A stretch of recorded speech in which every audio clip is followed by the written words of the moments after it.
Welcome to the lecture Community-Driven Slum Upgrading in the Global South. My name is Boram Kim-Hur. I'm an architect and housing specialist, and I'm currently a PhD researcher at Delft University of Technology.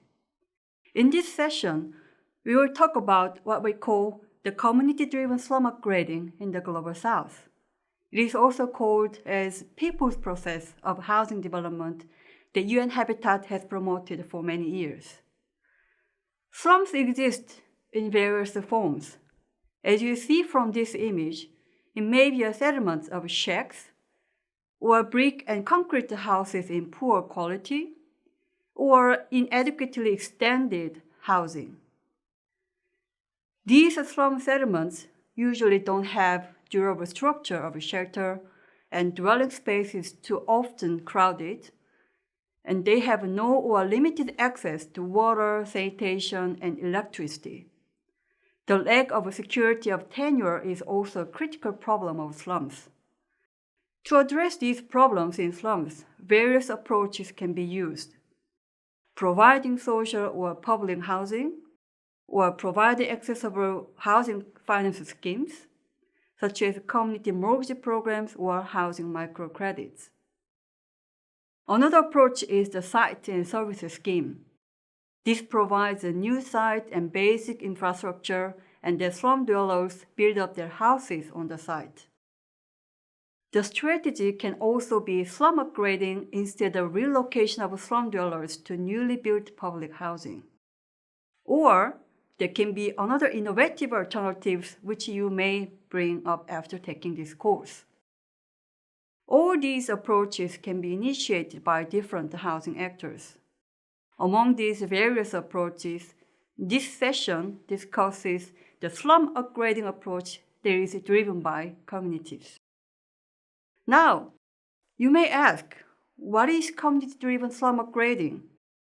First, slum upgrading refers to improvements in living conditions in slum areas. It typically includes improvement to dwelling units and basic infrastructures such as access to water and sanitation, waste collection, and drainage. But slum upgrading is not only about physical improvements. It covers a wide range of social, economic, and environmental improvements in the settlements. It includes issues of security of tenure, community facilities, open spaces, social capital, and even income-generating opportunities.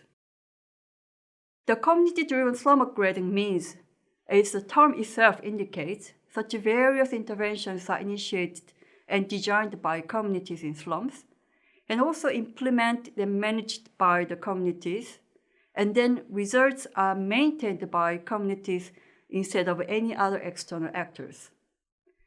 Then you may ask, what are the practical steps of community-driven slum upgrading? Let's take a look at these practical steps and tools. Here are some entry literature to explore if you are interested in learning about the practice. In the coming slides, I will go through some images of cases in different parts of Asia so you can grasp what the community-driven approach looks like in practice. These cases are from the program called the Asian Coalition for Community Action. The process usually starts with community mapping and research on existing conditions of settlements. Communities develop a site planning with the support of professionals, and then they plan budget for the project and how to mobilize the finance. Such financial schemes often engage community savings. With these plans, communities negotiate with authorities for collaboration, and then architecture planning and the building process are also done by community people. And sometimes, the process involves international workshops for peer learning among the communities and advocating their plan to authorities. Then, the fundamental question is, why do we use community-driven approach for addressing problems in slums? From a practical point of view, it greatly shares the merits of participatory approach in housing and urban development. It is a good way of identifying needs and priorities and both conflicting shared interests of stakeholders. It is a good way to find the solutions that minimize social, economic, and cultural disruption in the settlements. It also allows us to mobilize resources already existing in the settlements so we can discover alternative ways of solving the problems that are sometimes difficult for professionals to come up with by themselves. The process gives a voice to the marginalized people and empowers them. And it is a great way of making the result sustainable. Then you may have another question. Why community? First, we need to understand slums are not the result of people's low incomes. They are the result of a failure of the state, local government, or other organizations. In the Global South, slum dwellers and the urban poor often don't have accountable government institutions that can properly address their problems. In most cases, they have the weakest power to demand their needs among all housing actors. You might have seen this diagram that shows the 4 key housing actors. How do you feel about this diagram? Here, all actors seem to have well-balanced power in the housing development process. But let's pause a bit and think about the reality in your city. Do you feel they have equal power in the decision-making process? Perhaps, does it look like this? Or does it look like this because market actors are dominant? In reality, particularly in the Global South, decision powers are more likely to be very biased.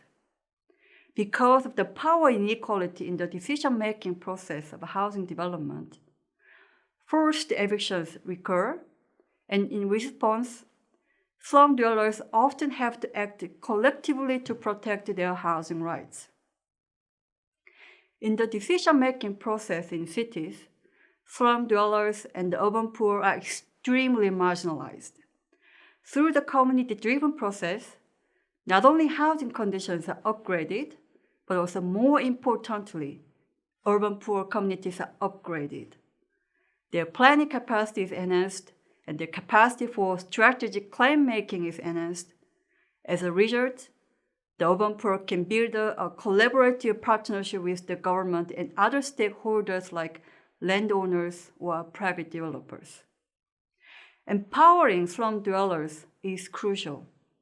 Without improvement in the democratic process of housing and urban development, and without expansion of a political space of the urban poor, only with physical improvement of housing conditions, there are always limitations in addressing slum challenges in cities.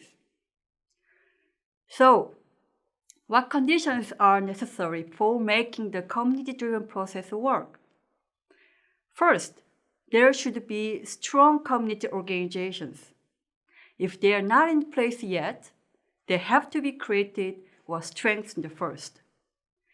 The community organizations need to be connected through networks in the city.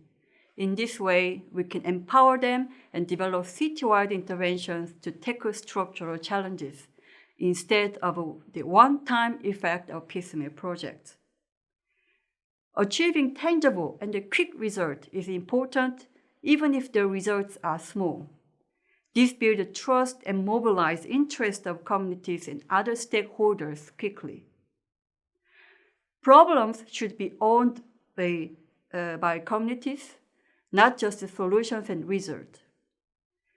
Partnerships are important. Projects must be planned together from the very beginning. Professionals like architects and planners have a very important role, but they must support slum dwellers instead of imposing their professional opinions. And it is important to develop a good understanding of community structure and decision-making culture.